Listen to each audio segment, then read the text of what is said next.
UK Pact y Polea presentan Abriendo diálogos sobre la legislación subnacional y el cambio climático. Soy Andrés Ávila y soy director ejecutivo de Polea, Política y Legislación Ambiental. En materia de cambio climático, hay muchos acuerdos que ya se han establecido para abordarlo, para tratar de solucionarlo. Normalmente asociamos esto con los más recientes, pero pues los primeros acuerdos formales o intentos formales internacionales son de la Organización Meteorológica Mundial en la década de los 70, después de la Conferencia de Estocolmo sobre el Medio Ambiente Humano. Y, digamos, a nivel jurídico, a nivel vinculante, el primer instrumento es la Convención Marco de Naciones Unidas sobre el Cambio Climático de 1992, ¿sí? Otro órgano importante pues, fue en 1988 la creación del Panel Intergubernamental sobre el Cambio Climático, que es este órgano científico a partir de evidencia científica que nos permite tomar decisiones hacia adelante internacionalmente, pero regresando al tema de las negociaciones y los instrumentos, es la Convención en 1992 en el marco de la Cumbre de Río, que es un momento muy importante para la gobernanza ambiental internacional, porque no solo fue la Convención de Cambio Climático, sino también otras como la de biodiversidad, de certificación y otros instrumentos que, aunque no vinculantes, siempre han sido muy importantes, como la Declaración de Río, cuyo principio 10 eventualmente también va a dar pie a lo que hoy se conoce como el Acuerdo de Escazú, la Declaración de Río, la Agenda 21, etcétera. Y más recientemente,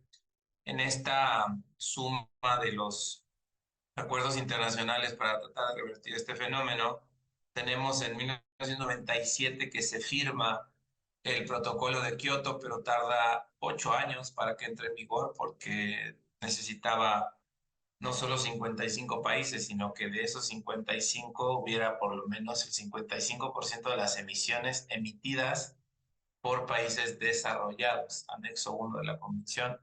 Entonces el protocolo entró en vigor hasta 2005, 8 años tardó. Y el protocolo es vigente en su entrada en vigor para cubrir un periodo de 4 años, de 2008 a 2012, y posteriormente pues el protocolo, tras arduas negociaciones, se renovó para cubrir un segundo periodo de compromiso, esto a través de las enmiendas de Doha, 2013 a 2020, ¿sí? Y el acuerdo más importante que tenemos en este momento, bueno, más importante por lo que implica y más reciente, es el Acuerdo de París, que tal vez es el más conocido y es el que establecen metas globales para no superar los 2 grados de temperatura. Ese es el gran objetivo, aunque idealmente sería 1.5 grados. Y algo importante dentro de los muchos temas que implica París es que todos los países que se adhieren a este instrumento lo hacen a través de sus CNDs, Contribuciones Nacionales Determinadas, o NDCs en inglés. Y en estos instrumentos de política nacional, cada país ofrece lo que puede contribuir a este objetivo global de reducción de emisiones. Hay otros acuerdos que van de la mano con estos esfuerzos globales de cambio climático, como el Acuerdo de Escazú, que ya decía, que es importante por el tema de acceso a la información, la participación pública, el acceso a la justicia. Este también es vinculante y en el caso de México somos parte desde que entró en vigor de 2021. Y también tenemos la Agenda 2030, que aunque no es un instrumento jurídicamente vinculante porque no se sometió ni a firma ni a ratificación, también es muy relevante en cuanto a lo que contribuye para la lucha global contra el cambio climático, porque entre sus 17 objetivos, varios de ellos tienen que ver, bueno, uno en particular tiene que ver con cambio climático, pero en realidad todos, ¿no? Es esta noción más completa del desarrollo sustentable y sostenible que pues si no trabajamos desde los tres sectores, lo económico, lo ambiental y lo social, pues difícilmente podemos tener un balance entre armonía con el entorno. Entonces creo que serían a grandes rasgos los instrumentos internacionales que trabajan estos temas de cambio climático. El avance en torno al cumplimiento de estos acuerdos, pues no es difícil de responder con un no han sido exitosos en materia específica de cambio climático porque la temperatura sigue subiendo y precisamente ese es el objetivo. Entonces, el éxito de un acuerdo como el de cambio climático y sus instrumentos posteriores, como mencionábamos, el Acuerdo de París, el más reciente, el éxito se mediría contra la reducción del aumento de la temperatura. Y la temperatura ha seguido aumentando, si mal no recuerdo, ya subimos hasta 1.1 grados y esto pues hace énfasis en que se debe redoblar los esfuerzos, ¿no? De acuerdo con varios estudios que pues, cada vez son más contundentes y con más claridad, si seguimos como estamos, si no resolvemos esta llamada brecha y de no cambiar esto estaríamos en unas trayectorias de aumento de temperatura hasta 2.8 grados en el futuro cercano. Por lo tanto, entonces necesitamos redoblar los esfuerzos.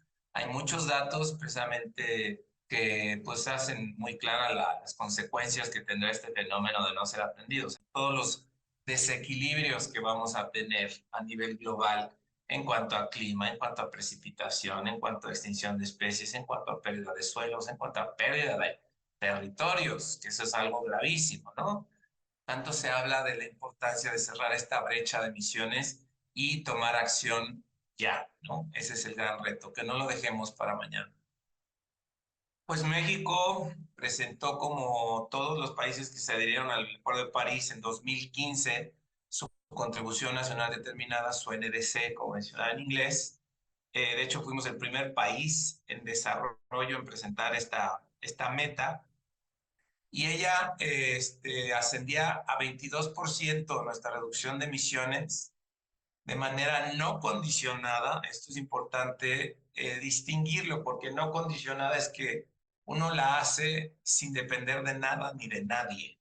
Entonces este 22% se propuso para el 2030 y si hubiera apoyo financiero, tecnológico, o sea, de manera condicionada, podría haber llegado a 35% con respecto, como decía, a la línea base, que es esta referencia de cuánto estaríamos emitiendo si no hiciéramos nada frente a este 22% que estaríamos emitiendo menos, ¿no?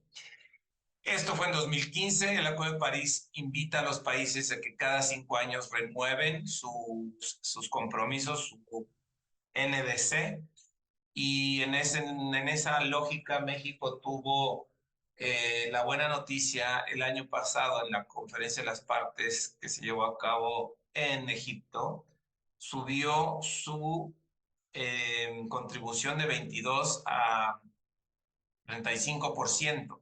Ahora, el tema es hacerlo, ¿no? Y para hacerlo, pues implica un trabajo multisectorial, multinivel. Cuesta, eso también es un tema bien interesante porque en el caso de México, llevar a cabo las medidas a favor de la lucha contra el cambio climático nos implica ahorros de hasta 157,000 millones de dólares. Esto es inmenso, ¿no? O sea, sí va a implicar una inversión importante en cuanto a la tecnología, las medidas que hay que tomar para hacerlo, pero a la larga va a tener muchos más beneficios. Estos son datos que surgen del Instituto Nacional de Ecología y Cambio Climático de México precisamente. Entonces, creo que de manera fría y con costos y beneficios, pues siempre va a ser mejor hacerlo que no hacerlo. Dentro de los principales retos que se tienen en cuanto al cumplimiento de los objetivos climáticos a nivel nacional, son la voluntad política, ¿no? Creo que el Estado tiene mucho que hacer en cuanto a la toma de decisiones, en cuanto al rumbo del país y su modo de desarrollarse, pero no entendiendo el desarrollo como mero crecimiento económico, sino algo que armonice, ¿no? La parte social, la parte económica, la parte ambiental. No podemos solo pensar en que el único indicador de progreso es el aumento del PIB o del ingreso per cápita. Sí es importante, pero si esto viene con un costo relacionado con el daño ambiental, que finalmente tiene un costo en monetario, o con un costo también vinculado a mayores externalidades negativas sociales como la pobreza, como la desigualdad, pues no son modelos de desarrollo sustentables finalmente. Entonces creo que tirar desde el punto de vista político la toma de decisiones hacia eso es una gran apuesta, pero siempre el reto es que son beneficios que no siempre se ven en el corto plazo, sino se ven hasta el mediano, largo plazo. Por eso en este tema de cambio climático se habla tanto de la equidad intergeneracional. No tomemos las decisiones pensando solo en el hoy, sino pensando en las futuras generaciones, ¿no?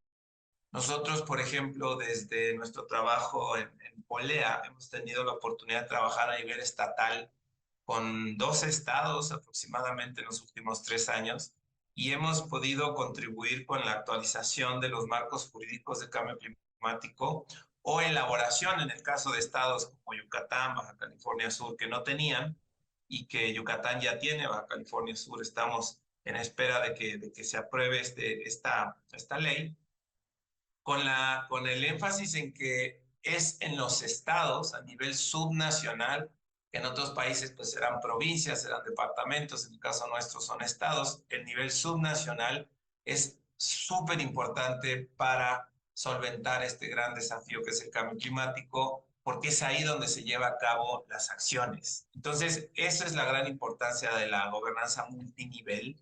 Y de hecho hay un dato muy interesante. Se hizo un cálculo que de las 59 gigatoneladas de CO2 equivalentes que emite el mundo, o sea, a nivel agregado el mundo emite 59 gigatoneladas. Bueno, el 10% de las reducciones se llevan a cabo gracias a este tipo de decisiones, 5.9. Entonces, no es cuestión menor apostarle a la política. Claro que la política es la toma de decisiones, la política es la delineación, la planeación. También después viene toda la parte técnica que tiene que hacer que esto suceda, pero por eso la importancia de que podamos involucrar a la mayor cantidad de niveles y tomadores de decisiones que sea posible.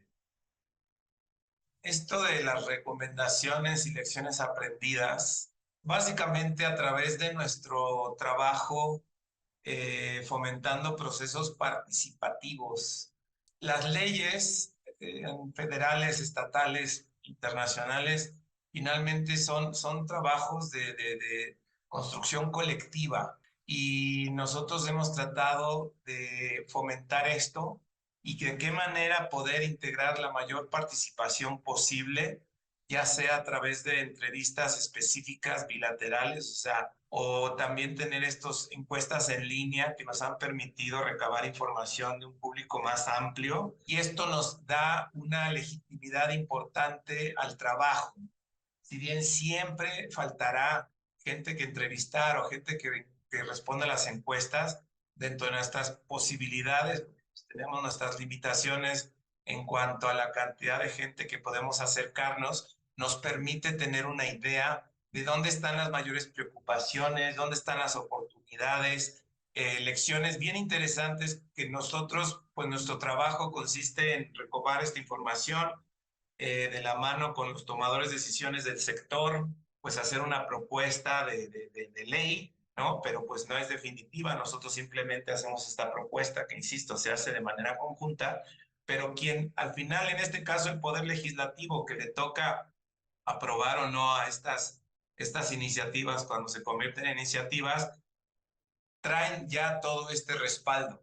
Y otro asunto que tal vez no es tan tangible es que el mero hecho de trabajar estos ejercicios, estas herramientas jurídicas, desarrolla capacidades y también pues este trabajo que podemos tener con, como decía al inicio, tomadores de decisiones, ¿no? que hemos aprendido que no siempre es por desinterés o no siempre es por falta de...